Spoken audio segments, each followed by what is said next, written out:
In December 1998, a man slipped undetected into the home of 39-year-old Claudia Benton. By the time he fled the scene, the mother of two had been brutally beaten, sexually assaulted, and fatally stabbed. He seemed to be almost ghost-like, the way he could get into houses without being heard, and, ghosts scare people. The killer was a man named Ángel Reséndiz, who'd been illegally boarding trains across the US border from Mexico for over 20 years. He would go on to kill at least 9 people, but the authorities couldn't find him anywhere. There's 140,000 miles of track in North America. So how do you get your head around that? How do you find someone that's riding the rail? Capturing the Phantom Killer would prove to be one of the FBI's toughest cases to crack. No one was safe. You never really knew who was going to be the next victim. It was whoever had something that he wanted, and that could be anybody. Hidden away for so long, Ángel Reséndiz had emerged as one of the world's most evil killers.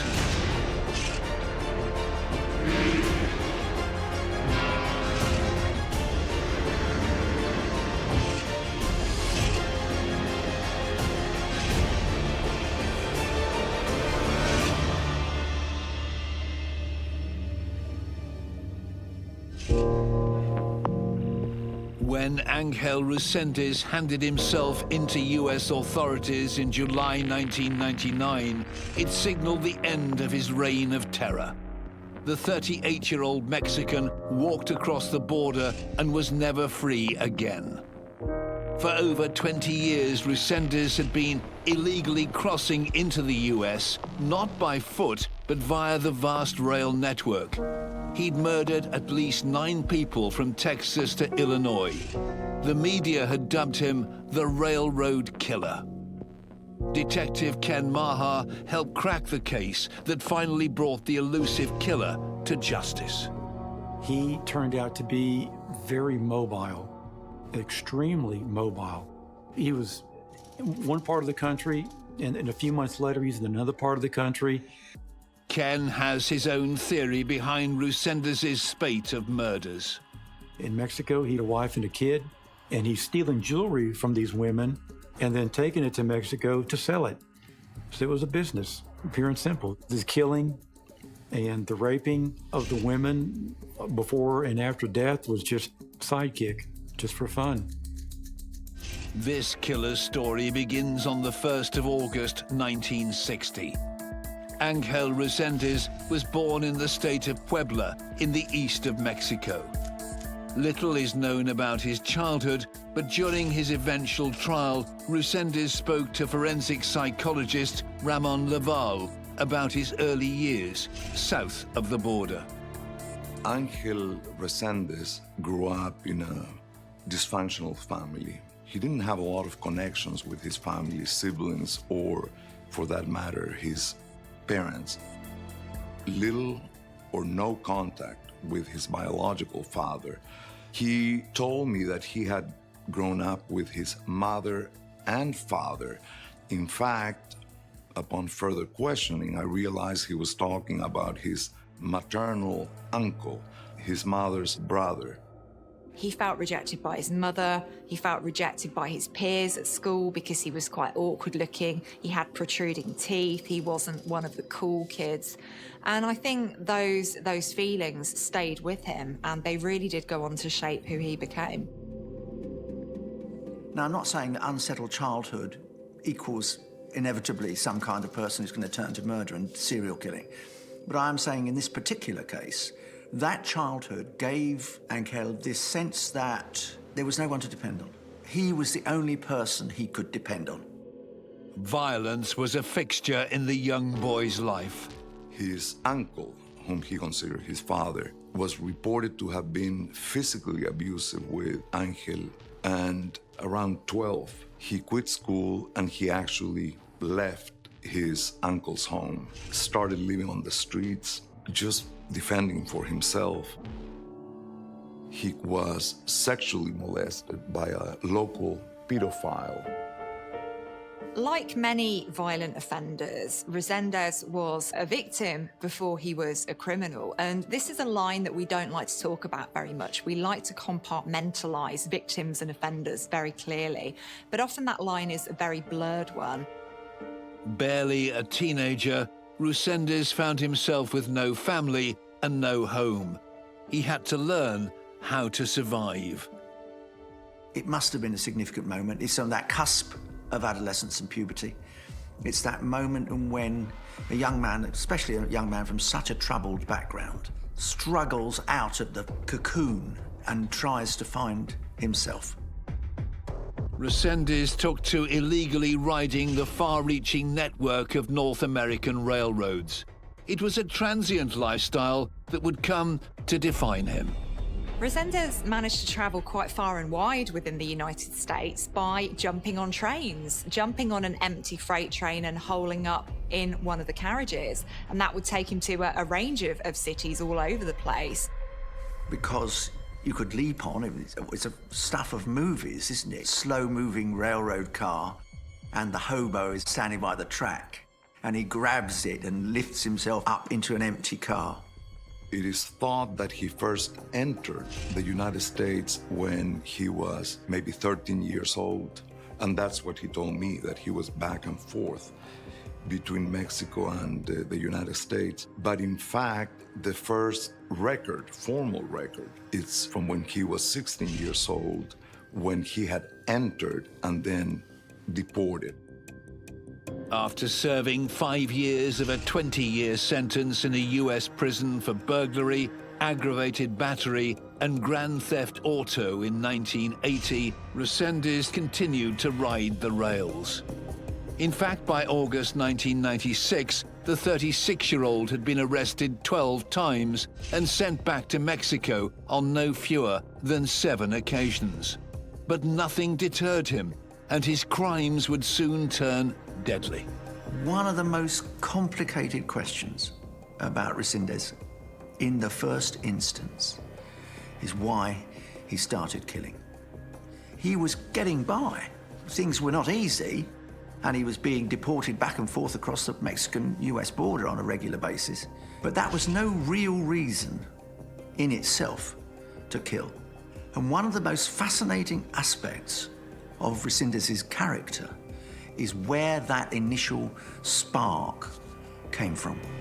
After illegally heading back north of the border on a train in the summer of 1997, Reséndiz carried out his first known murder in Lexington, Kentucky. In August 1997, there was an attack on Christopher Meyer and Holly Dunn, who were a young couple. So he'd spotted this couple after he'd jumped off one of the freight trains that he'd ridden on. And I think his intention from the outset was to get to Holly Dunn and to sexually assault her. And in order to do that, he needed to get Christopher out of the way. And he killed him relatively quickly with a 50-pound rock, which must have been the most horrendous thing for Holly to witness and for Christopher to experience. With her boyfriend taken care of, Reséndiz turned his attention to 20-year-old Holly Dunn. She is terrified. Her hands are bound. She pleads with Reséndiz for her life. He sits down beside her and shows her an ice pick and says, "Look how easily I could kill you." But in the end, he doesn't kill her with an ice pick. In the end, he rapes her. It's impossible to imagine the terror she must have felt, because now Reséndiz goes away again and finds a wooden board and beats her mercilessly with it. Terrible injuries to her head, to her back, an attack so dramatic that he thought he'd killed her. But miraculously, Holly Dunn had survived the brutal assault. Holly Dunn, to her eternal credit, manages to struggle to her feet and literally walks away from the scene of the attack. She makes her way to some nearby houses where, thankfully, they call an ambulance and the police. Reséndiz had got away with it for now and remained unknown to the authorities. But it was a mistake that would later come back to haunt the killer. By December 1998, the 38-year-old was regularly crossing the border into the USA. Border Patrol authorities had apprehended Reséndiz for illegal entry into the country 7 times in 1998 alone, unaware he'd killed 21-year-old Christopher Meyer the previous year. But now the killer was back on US soil in Houston, Texas, and had murder on his mind. That day in particular was a Thursday, December 17th, and day like most any other day, the afternoon was uneventful. I left for work around 3:30 and picked my son up at the sitter. It was his 9th birthday, and I picked him up, and on the way home, I got a call from the dispatcher at West University Place saying, "We've got a body, a dead body." And I had chills and goosebumps thinking, it just can't be. It's got to be something else. It's just got to be something else. But she assured me that, yes, there was indeed. Patrol officers had discovered a deceased female. The murdered woman was 39-year-old research physician Dr. Claudia Benton. She'd been home alone. Ken walked into a horrific scene. There was a bloody butcher knife on a pillow next to her head, blood all over the carpet, blood on the bed, blood in the hallway leading just out the threshold of the bedroom door. Overall, it appeared every room in the house had been rummaged, ransacked, drawers open. Everything appeared to be touched and looked through. Dr. Benton had been stabbed to death with a knife from her own kitchen. There were 3 fatal wounds on her body. In addition to that, she had 19 skull fractures from being beat upon the head. I can only surmise that some of them may have been from the bronze figurine. It was probably maybe about a foot in length that had been on the mantelpiece. Quite heavy. Part of it was broken off during the beating. It was a savage and brutal murder of a wife and mother of twin girls.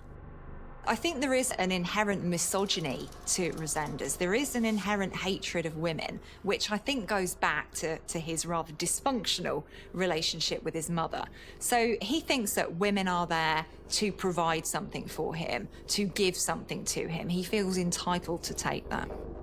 Further investigation at the home suggested that Dr. Benton had been literally fighting for her life.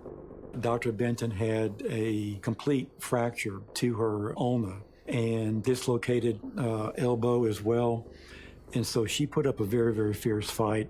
From the blood in the hallway, it looks like she was very, very close to trying to escape from the bedroom and get away from him. But being hit so many times in the head already, he was just able to physically overpower her and subdue her. After analyzing the bloody crime scene, Ken had to make one of the most difficult phone calls of his professional career to Dr. Benton's husband, George. Very, very difficult talking to the man because here I am, I'm having to explain to him that there's a dead body in his house, and he's telling me the only person that should be in there was his wife. And I felt sick, felt really, really sick inside because I'm thinking to myself, I mean, what if that was me? So I tried to be as gentle as possible. I tried to give him every avenue out. Could it have been a nanny? Could it have been a maid? Anybody else? And he just kept telling me, no, it's just my wife's the only one that would be in there. While Ken took Dr. Benton's devastated husband on a somber tour of the crime scene, he helped to point out anything that was out of the ordinary around the house. It was actually George Benton that noticed the steering column housing in the garage. And he looked at it and said, that's got to be from the Jeep. The killer had made his getaway in Dr. Benton's vehicle, but he'd failed to find the keys that were hanging up in a kitchen cupboard. The next best thing he had to do was to try to hotwire the car. He knew he had to pop the steering column off, and so he did that. In doing so, he stuck his fingers in there to pry it out, and then he just set that into the garage. That was some of the best evidence that we had right there, were his 4 fingerprints on the underside of that piece of plastic. This would become a crucial piece of evidence in the future trial of Ángel Reséndiz. Lynn McClellan was an assistant district attorney who would eventually help to bring charges against the killer. The car is recovered in San Antonio. His fingerprints are found on the car. The car belongs to Claudia Benton. That kind of ties everything back. What's her car doing in San Antonio with Reséndiz's prints on it, and she's found dead back in Houston. So put two and two together, you say, he's probably the one that killed her. A week after the murder of Claudia Benton, Ken had a major breakthrough. For the first time, Ángel Reséndiz would become known to the homicide detective, albeit under a different name. It was the day after Christmas. I'd received a call from a sergeant with the Houston PD. He had received information from their fingerprint division. We had an identification of the perpetrator. Fingerprints came back to an individual named Carlos Cluthier Rodriguez, one of his numerous aliases that he was arrested under. So his prints were in the automated fingerprint identification system in Texas under that name. Reséndiz had used many different aliases, which made it difficult for the authorities to link him to his numerous misdemeanors through the years. Every time he was arrested, it seemed to give a different name. I mean, Reséndiz is what we finally kind of settled on in terms of a name, but he had used so many names in the past. So we knew he had fingerprint identification at that time. We knew who he was. We had pictures.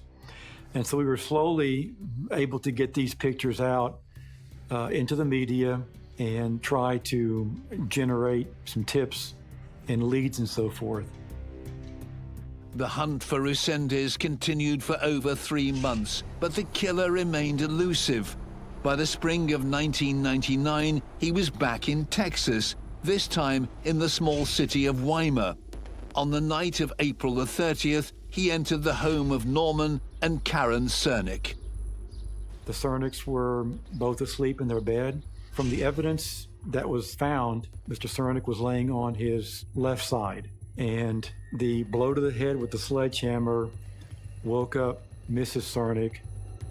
She sits up in bed, and Reséndiz takes the sledgehammer left-handed like a baseball bat and strikes her square in the forehead, killing her instantly. He then goes back and hits Mr. Cernick one more time with the sledgehammer for good measure. Reséndiz had bludgeoned the church pastor and his wife to death. It was a vicious double murder by the seemingly opportunistic killer. Reséndiz was not an offender who would take weapons along with him to the crime scene. He would use whatever he could find that was there. He would decide to kill when he saw the opportunity to do so. There is an advantage to this as an offender, because if you're not carrying weapons around with you, then you're not carrying evidence around with you. The escalation in Dr. Benton's case, he hit her with a smaller figurine and she fought back. This case with the Cernicks in Weimar, there was no fighting back. He made sure with that first blow, but he didn't want to fight. He had enough fighting the last time. Evidence at the crime scene linked the Cernick murders to the killing of Dr. Claudia Benton. They collected, of course, very good DNA evidence from the Weimar case. That was sent to Department of Public Safety laboratories, and DNA testing was done, and it was an exact match to our perpetrator in our case. With at least 3 confirmed murders on his macabre resume, the FBI entered the search for the man who would later be given the moniker the Railroad Killer. Ángel Reséndiz, however, continued to use various aliases, so tracking him down wasn't going to be straightforward. Special Agent Bobby Knox Eckerd was part of the team assigned to the case. There's 140,000 miles of track in North America. So how do you get your head around that? How do you find someone that's riding the rail? So what you do is you go in, you meet with the 7 major railroad companies. They all have agents that work for them. They have railroad police. So they started pulling all of his records, and he had dozens of trespass records on the railroad. The crimes that Reséndiz committed had a significant impact, especially on those living by railway tracks, because there wasn't a specific victim type. You never really knew who was going to be the next victim. It was whoever had something that he wanted, and that could be anybody. So the level of fear, the level of anxiety that his crimes generated was horrendous. Not long after the FBI's involvement in the case, they were able to link the unsolved murder of Christopher Meyer almost 2 years earlier to Reséndiz. We received a hit from 1997 where a couple was brutalized. The male was killed. The female was the only survivor of Reséndiz, and that was in Kentucky near railroad tracks. Through DNA, through eyewitness testimony of the survivor, and through a sketch that she was able to give to the officers there, we were pretty sure it was the same person. Once the DNA came back, it was a positive hit.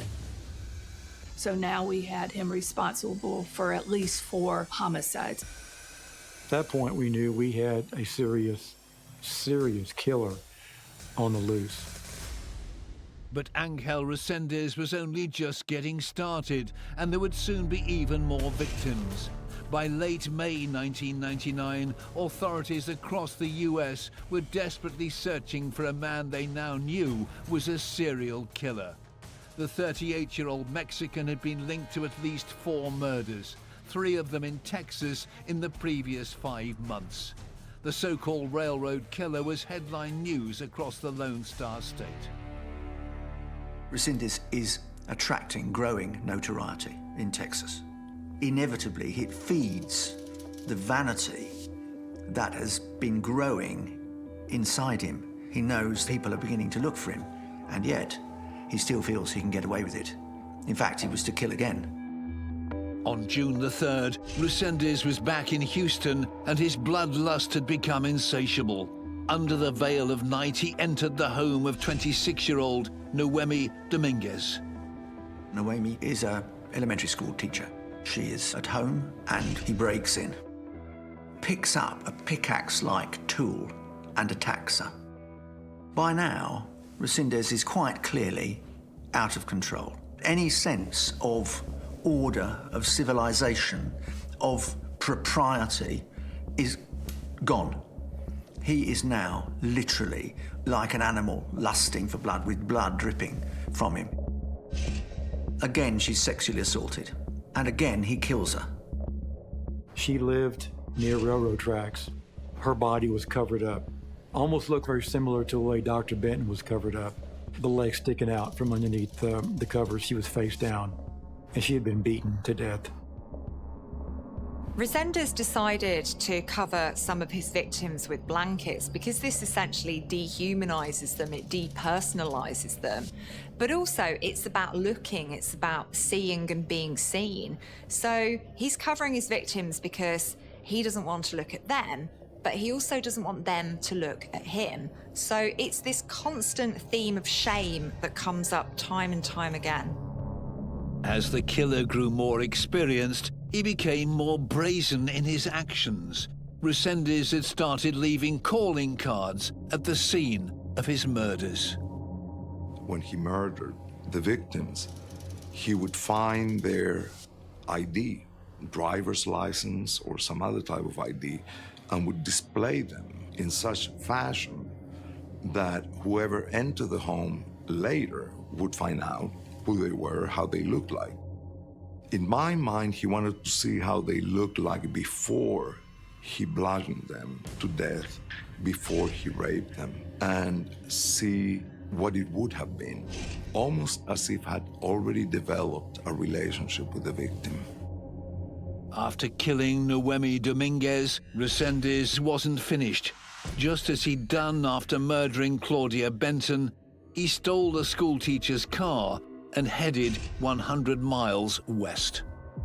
It was a white Honda, and it was taken and driven to Fayette County near Schulenburg, small community of Dubina, where he then murdered Josephine Konvichko. He toyed with law enforcement at that scene by displaying a toy train, displaying newspaper articles about the cases, the murders. This is like reading an article that says, I am the railroad killer, and I'm leaving this here for you to know and make sure that you know it is me, nobody else. I am the railroad killer. He was proud of that. It is yet further proof, if anyone needed, that he is now utterly out of control and glorying in every moment of his celebrity.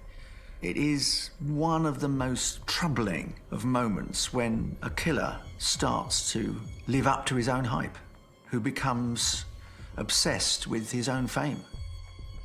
Reséndiz had killed 73-year-old Josephine Konvichka with the same pickaxe he'd used just hours before when murdering Noemi Dominguez. When he left the premises, he'd actually left the pickaxe in Josephine's head and he tucked her up in bed, which was quite a bizarre kind of behaviour. But he'd left behind a really important piece of evidence because on that pickaxe was some of Noemi Dominguez's blood, so those two murders were connected. Less than 2 weeks later, Reséndiz had travelled far from Texas, over 800 miles north to Illinois. On June the 15th, 1999, he committed another double murder. The victims were 79-year-old George Morber and his 51-year-old daughter, Carolyn Frederick. George's home in the quiet village of Gorham was less than 100 yards from the railroad. In Illinois, he found a shotgun. The elderly gentleman was in his easy chair reading his newspaper. Reséndiz is able to gain entry into the house, ties him up with telephone cord, ties him to his easy chair, gets behind him with a 12-gauge shotgun and shoots him in the back of the head through the back seat of the recliner.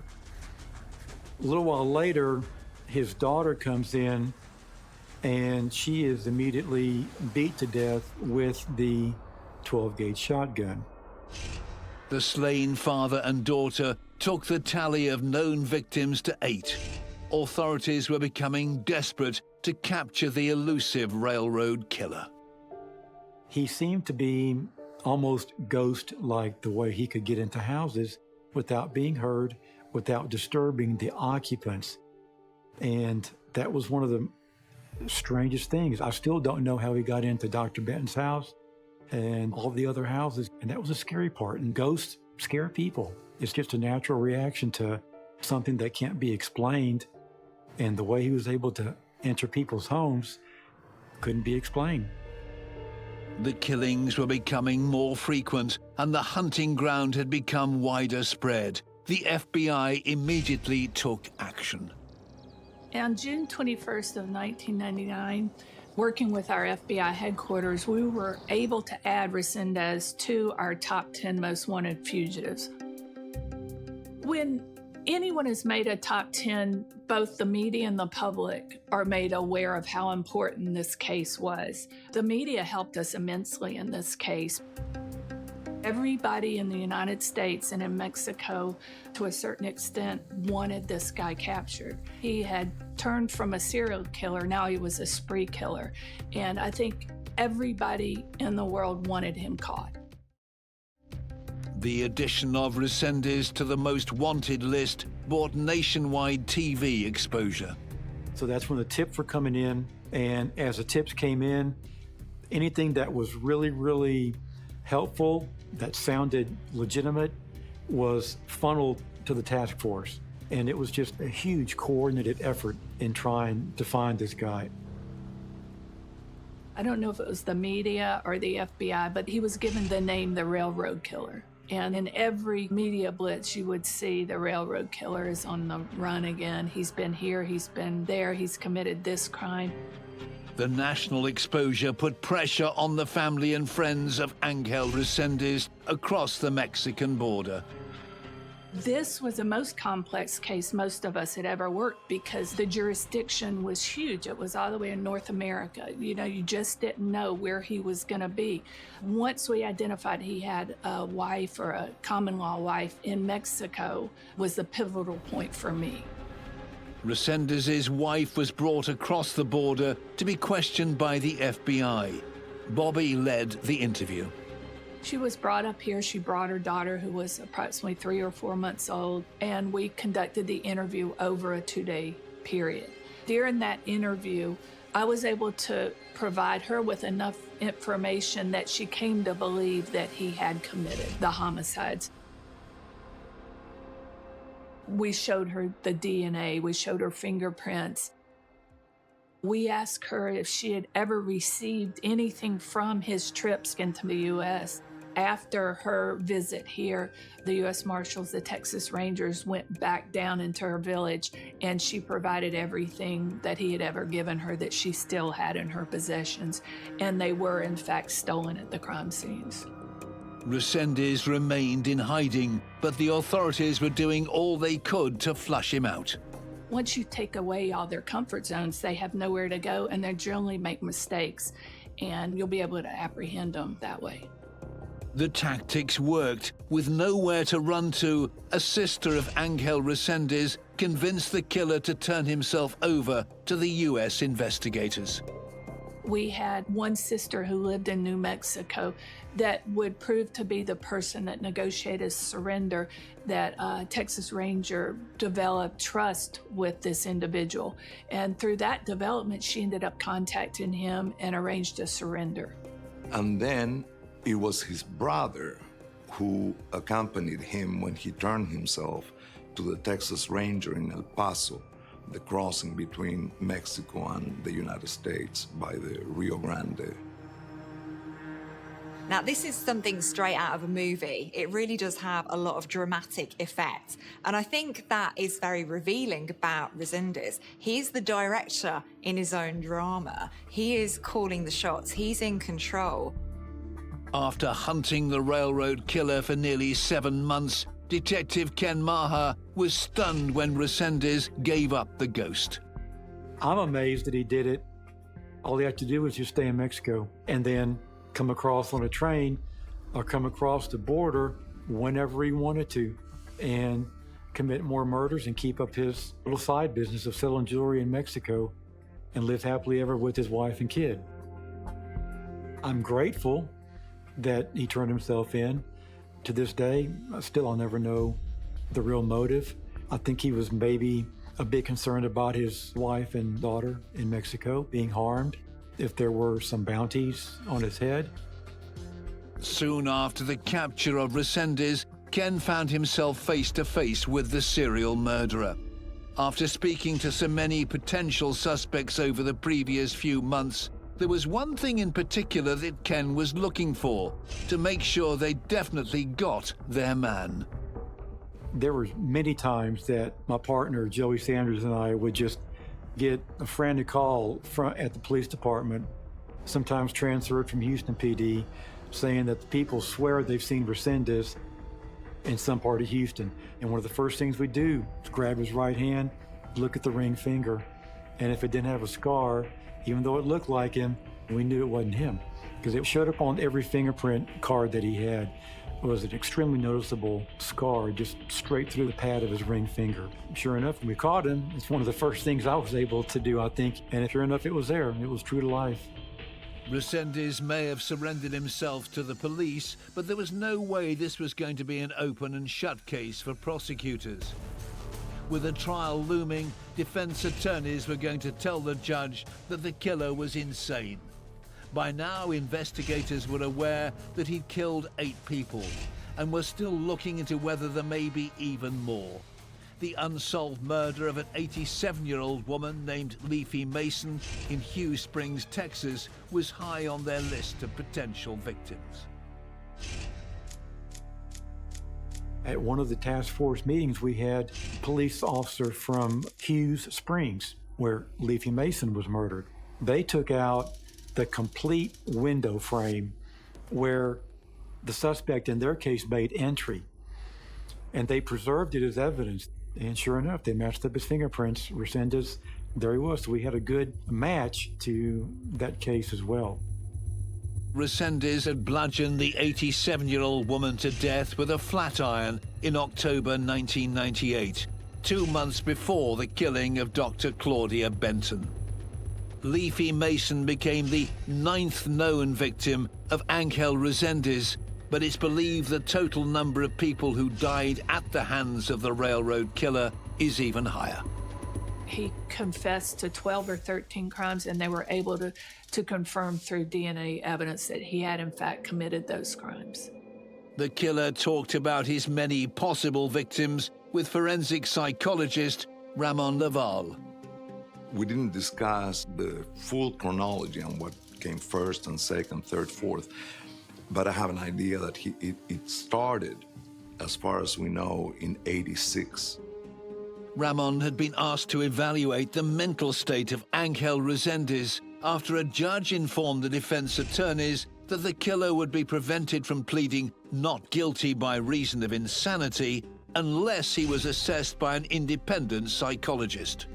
He was not only willing to admit culpability, he talked about them. He said, yeah, he was the actor. He was the one who perpetrated them.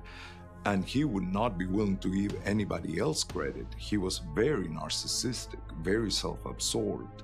His manner of communication about the crimes was very calm, emotionally collected. He did not display any extreme emotional feelings about them, no sorrow, no regret. Despite admitting to many murders, the prosecution only needed Reséndiz to be found guilty of one. So they had to find the most airtight case against him, the murder of Dr. Claudia Benton. We had the strongest case by far. I think some of the other counties might have wanted to have had their own trial and convict him, but once he's convicted of capital murder in Texas, there's not much need to do it again. Assistant District Attorney Lynn McClellan was part of the prosecution team. In every criminal case, you have to prove the case beyond a reasonable doubt. So it's really just proving the elements of that crime. The evidence that who did it came from his fingerprints, in Claudia Benton's case, and fingerprints in the apartment, fingerprints on the car that was recovered in San Antonio afterwards. So that's really not a real difficult case to prove because all the evidence is there. Fingerprints and DNA are much better than eyewitness because eyewitnesses can make mistakes and fingerprints and DNA are not. The trial began on May the 8th, 2000 in Houston, Texas. Ken Maha was in the courtroom. One thing that stuck out immensely was the amount of weight that Reséndiz gained. He looked like a completely different person. He must have put on 40 to 50 pounds, maybe even more. He was quiet, didn't say a word. I don't believe he said one single word throughout the trial, unless he was conversing with his attorneys. As expected, the defense attorneys claimed that 39-year-old Reséndiz was not guilty by reason of insanity. Let's say he's schizophrenic. Let's say he's any kind of a mental disease. Did that cause him to do it? Did he know right from wrong? Obviously, he knew right from wrong because he was trying to get away, and he got away. I mean, there are lots of people that have mental diseases. They don't all go around killing people. Before the trial, Reséndiz had been quoted in the media calling himself an angel of God, but Ramon Laval didn't agree with the killer's theory.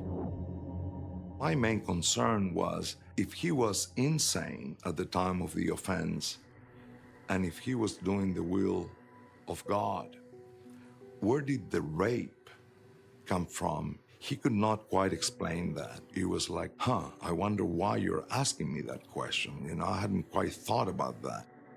So basically, it's almost a confession that I did this. But when I did this, I didn't know right from wrong. I didn't know what I was doing, and thus I can't be held legally responsible. I get a get-out-of-jail-free card because I didn't know right from wrong. Ramon's testimony put the idea that Reséndiz was insane firmly to bed. My conclusions at the end were Despite his expression of delusions, statements that had a very delusional flavor, I came to believe that he was not insane and that he was just smart and manipulative and knew how to use information. As a final nail in the coffin, prosecutors called Holly Dunn to the stand. The testimony of the girl who cheated death at the hands of Reséndiz in Kentucky 3 years previously left the jury in no doubt. On May the 18th, 2000, Ángel Reséndiz was found guilty of the murder of Dr. Claudia Benton. 4 days later, he was sentenced to death. I knew that the verdict was going to be guilty. There was really no defense put up. When he was sentenced to death, I was happy. To me, it was the appropriate punishment. Not to get into any of the debates about death penalty, right or wrong. In Texas, that was a punishment, and that's what he got. Reséndiz was on death row for 6 years before his stay of execution came to an end. On June the 27th, 2006, FBI Special Agent Bobby Knox Eckerd went to Huntsville, Texas, to witness the death of the railroad killer firsthand. He's brought in, he jumped up on the table, they prepare him, and they allow him to make a statement. In this case, he apologized to the victims, but he then kind of claimed that the devil made him do it. He said it was my fault because I let the devil into my life, but the devil was responsible. And the drugs were administered at that point, and the very last thing he was asking in Spanish for forgiveness from God. And then he died very peacefully. I felt no joy in the fact that he had been executed. I felt nothing towards him other than anger for what he had done to the victims and what he left the victims' families to deal with for the rest of their lives. He was gone, but they still are here having to deal with his crimes. What Claudia Benton's husband said probably sums it up. He was evil contained in human form, a creature without a soul, no conscience, no sense of remorse, no regard for the sanctity of life. Because with Reséndiz, it's all about him. He's the one in charge. He's the one he's trying to satisfy. He went through his whole life, thinking he had the right to do all these things, and whatever he wanted to do, he did it because he was the one in charge. After taking the lives of so many others, 45-year-old Ángel Reséndiz had himself been put to death. He is no longer a danger to innocent people. He was probably the most evil person that I ever was involved in the investigation, and I've investigated lots of murders, child molesters, kidnappers, but I think this guy was inherently evil. He's just a savage animal, an absolute savage animal. The way he dealt with his victims was just completely savage. Ángel Reséndiz spent his entire life in the shadows of society. Holed up in freight train carriages across America, he was able to carry out his crimes completely undetected. Why he started raping and killing the victims of his burglaries, we shall never know. But the amount of people he slayed suggests that he enjoyed the act of murder and proves that Ángel Reséndiz is one of the world's most evil killers.